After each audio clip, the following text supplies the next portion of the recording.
If you're tired of playing gigs that barely cover your Uber home, then listen up, because this video is for you guys. If you don't know us already, I'm DJ Kafi and this is DJ Harry SOS. Stay to the end of the video and we're gonna show you 5 ways to make real money in the DJ industry. Let's go. Oh shit, here we go again. Number 1, get paid for what you're worth. When you're starting off as a DJ, I feel like most of us DJs out there undercharge for what you're really worth.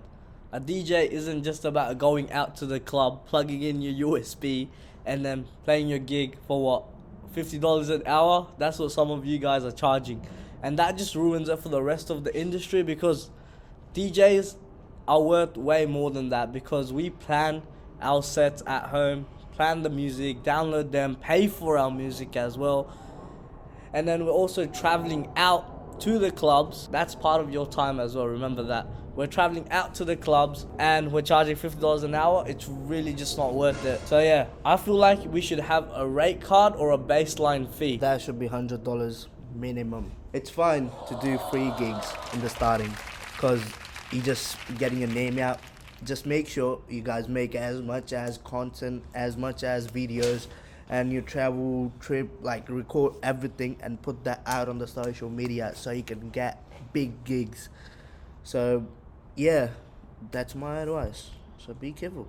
Alright, let me give you an example for that. So when I started out, you can ask him, when I started out I did so many free gigs, but it was worth it because I got my name out there. I went out there to the clubs, networked with people, posted my social media content, and like randomly on a 2 a.m. on a random Friday night after my gig, I checked my phone and some other bar was interested in me to come and play for them. So if you are doing free gigs, make sure you're recording content and you're making your worth out of your own time. So the moral of the story, when you act like a professional, people pay you like a professional. Number 2, know your gig types and stack your gig types. So don't just rely on clubs. We all want to be out there playing for a massive range of audiences and all of that, but just think about it. If you're really doing it for the money, do you really want to be a DJ? If you don't enjoy the music, are you really a DJ? Exactly. So don't just rely on clubs. Play some private events as well, like birthdays, weddings, brand parties, and corporate gigs, because corporate gigs pay you 2 to 3 times more. Let me talk from experience. I've done a corporate gig where I've played for the weekend and I was talking to the managers of CommBank Stadium in Sydney, because that's where his concert was at. And let's just say my rate at that time was $100, but since it was a corporate gig, I charged 2 to 3 times more. Actually, I charged way more than that. I charged $600 for 1 hour of playing. So yeah, know who you're talking to, because if you're talking to a corporate company, they're gonna pay you more. So just remember that. And one more thing, it's not just about playing for private events, clubs. You can also play at bars, lounges, and pop-ups. They can schedule in between your big events on the weekend. So for example, one Friday night gig might make you $150 to $200, but a Saturday wedding gig, you can be charging $800 to $1,000. Number 3, you gotta sell your sound. Release mixtapes, edits on SoundCloud, Bandcamp, Mixcloud, whatever you can find. Alright?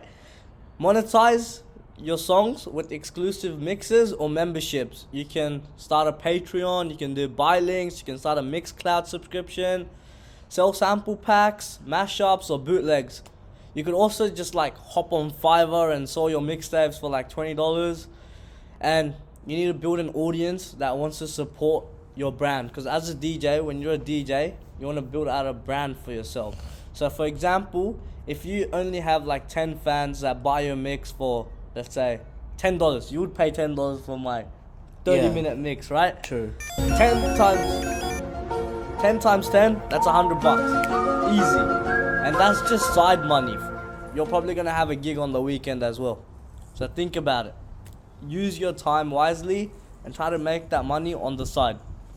True. Work smarter, not harder. Number 4, if you're running where'd you get the glasses? Are you serious right now, bro? Number 4. Hire out your gear.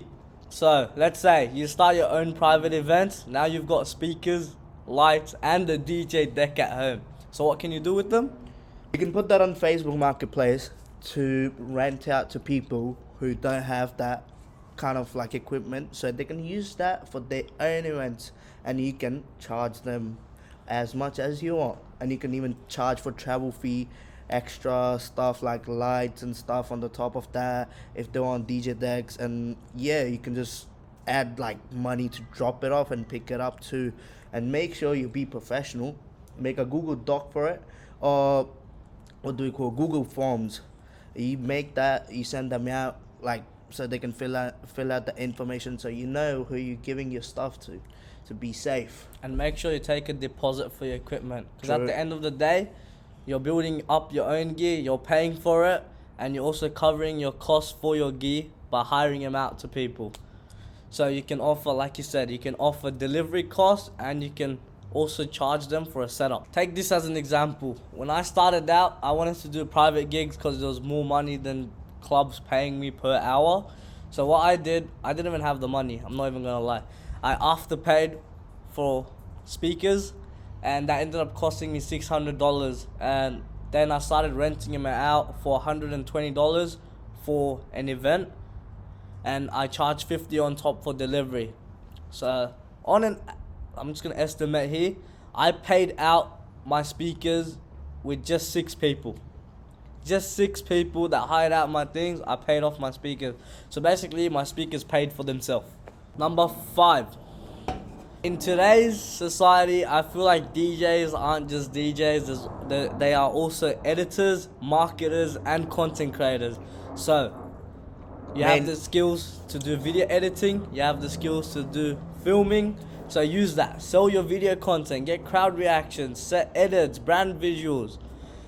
And other DJs and event pages might even pay you for your clips or branded content. So like, let's say an event is just starting out and they want videos of crowd.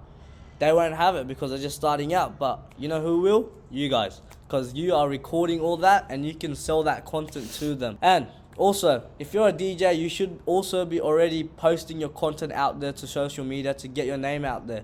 So when you're doing that, you learn the skill of editing, which you can offer to people and sell to on sites such as Fiverr or just on Instagram itself. So the thing is, when I wanted to be a DJ, like you have to have your inspiration.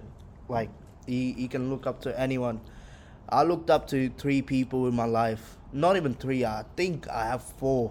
First one, this guy right here. We meant to start it together, but he started before me because I wasn't able to do it back then. But the second person will be Joey Santos. That guy, he's a crazy ass DJ, but the way he records and put out his stuff, like he got connections. You gotta make your connections in the starting as well. Just make sure you make as much as connections, or wherever you want to play, whatever event you want to play, just make sure you go to one of their pop-ups and you go talk to the main guys who like normally set up DJs and stuff, so you get connections in so you can get the next gig to play there. The third one, it will be Joey LaBelle. That guy, man, that guy is sick, bro. Gives out so much information on his Insta too. The way he records, he put out so much content. Like he started off like crazy as well. Like you guys can go and suss him out too. And the 5th one, Fred again. We all know who that is. And yeah, you can see his content, the way he teases his edits and stuff to make up the hype so that people can buy it. And yeah, like just go out, just do your thing, enjoy your music, enjoy playing for the people, and just make sure you read the crowd. It's not always about what you can play and what you like, and you always have to read the crowd. If you can't read the crowd, like people gonna leave the club and you might not get the next gig at the same place. So you make sure you're doing that. The moral of that story, most DJs wait to be seen, but smart DJs create what people want to see. And now I'm just going to tell you a bonus tip. You can take this as 6. invest back into your brand. You're making the money now, but there's one thing that you should be doing, which is reinvesting into your brand. Buy better gear, visuals, and pay for your marketing, because every upgrade helps you charge even more for next time. Alright, so that's our 5 tips for you guys. So know your worth, stack your income, and make your brand work for you. And make sure you guys comment down below how you guys make money as a DJ. And remember, like the video and subscribe if you found this video helpful.